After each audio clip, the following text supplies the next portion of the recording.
And I was shocked that she was shocked because So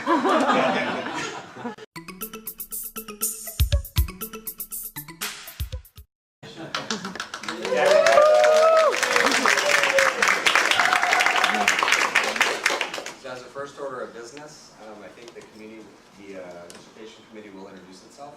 So I have the honor to be the chair of Evity's committee. I'm Craig Chalquist. I'm department chair of East-West Psychology. I'm Esther Nzewi, co-faculty in the Psych group. Okay.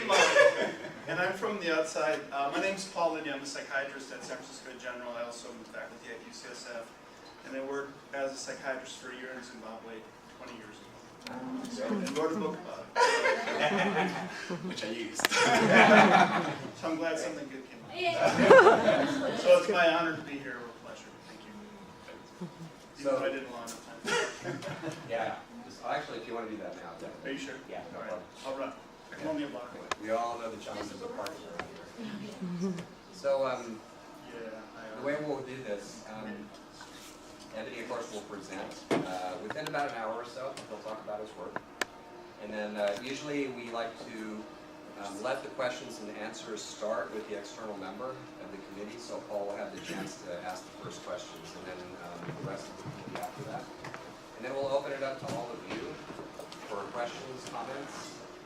And after that period, the committee will leave the room to make a decision. So that's how we will do it.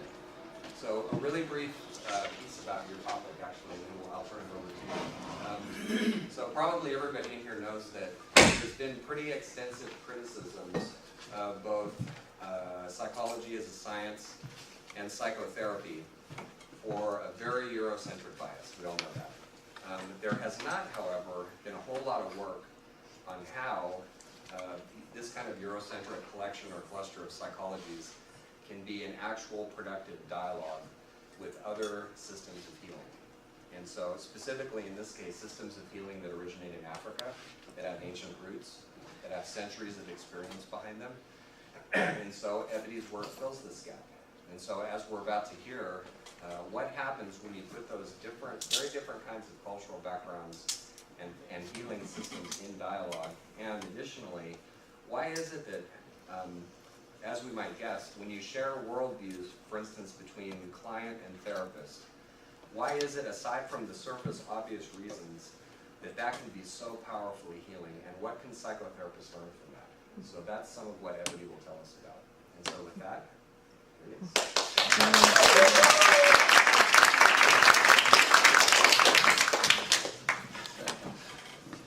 Okay.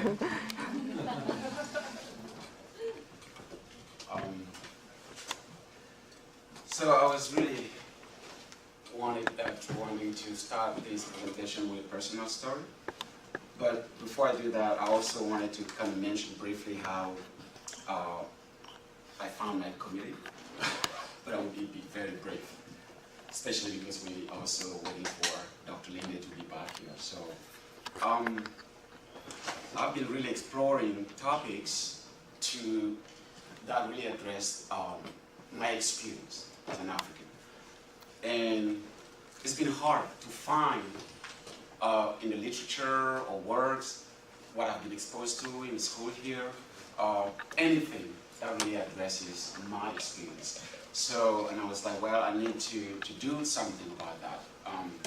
And then all of you, most of you here know the struggle of articulating your topic, focusing the research questions and what it is that you're trying to do and all that. So I was struggling with that.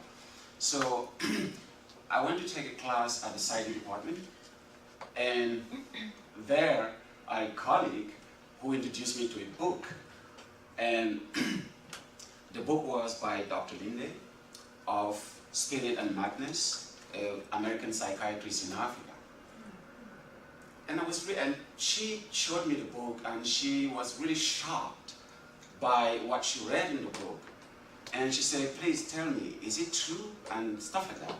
So, and I read the book, and I was shocked that she was shocked, because for in my worldview, what Dr. Linde wrote makes sense, because it's part of my existence. Yeah. So, and I was like, wow. So I need to talk to this person because his work actually portrays and describes my interest. So I Googled his name and I found his contacts and then I emailed him with an abstract saying, well, I just read the book and what you're talking about is exactly what I'm trying to articulate. So will you be on my committee as my external reader? I said yes. So we started. So that was back in January 2nd of last year. So but he said I would be busy for the next couple of months, get back to me by spring. So I got back to him and we started working together.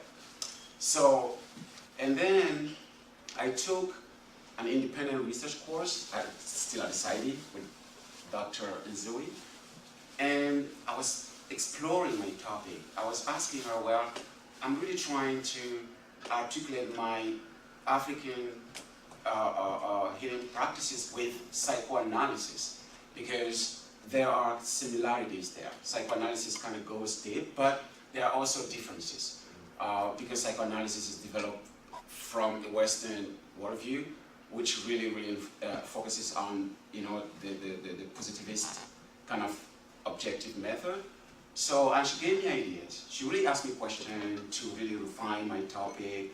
What about this? The Oedipus complex in the African reality, how do you describe that? And then we went on and on and on. I was like, wow. So I was very excited to meet her all the time as she really helped me. And she gave me an article that she published in 2009 about a young a Nigerian girl, 12 years old, who was raped by a 30-year-old guy there. And she's basically a specialist in cognitive behavioral therapy. So, and she couldn't apply cognitive behavioral therapy in Africa, being an African from Nigeria too. So, as it is, so she adapted it, and was able to address the specific need of the patient. So that article switched my whole vision of my research. I was like, wait a second, I'm not really after psychoanalysis, not like I'm after anything. But I feel like I need now to kind of broaden my research to focus on the main themes that unify Western approach to psychotherapy.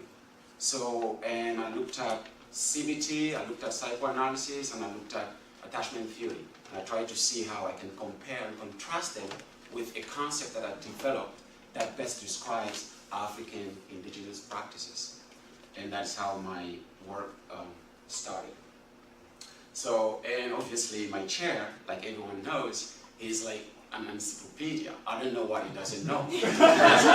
So he's really knowledgeable, and he was really warmly, motivating me in with his depth psychological lens. He could read my work, and also because African work really has to do with mythology a lot. You hear a lot of symbolic efficacy. So, and there's something that he can really articulate. And also the relationship that the African person has with nature could also find a room in his work with therapsychology, even though I did not use it, but he's the founder of therapsychology. So, and I was really excited to have the perfect committee, I was like, wow. But that was like a sword with a double-edged sword, because on the one hand, I was really happy to have the perfect committee, but on the other hand, I was really nervous because I wasn't sure if I would live up to their expectations, if my work will actually be worth the time. So, and because they're specialists in the field, I was also nervous using certain terminologies and be called on, like, and Dr. Lina did once, because I used the term dementia and said, delirium. So he's a psychiatrist. So that was, welcome back. All right, thank you. Yeah. So I was briefly explaining how I led my committee. Okay. And then that's how I really was so fortunate and lucky to be guided by them. Okay, and also thank you to my dissertation research group folks, because they're in here, were very supportive, and all of you for coming.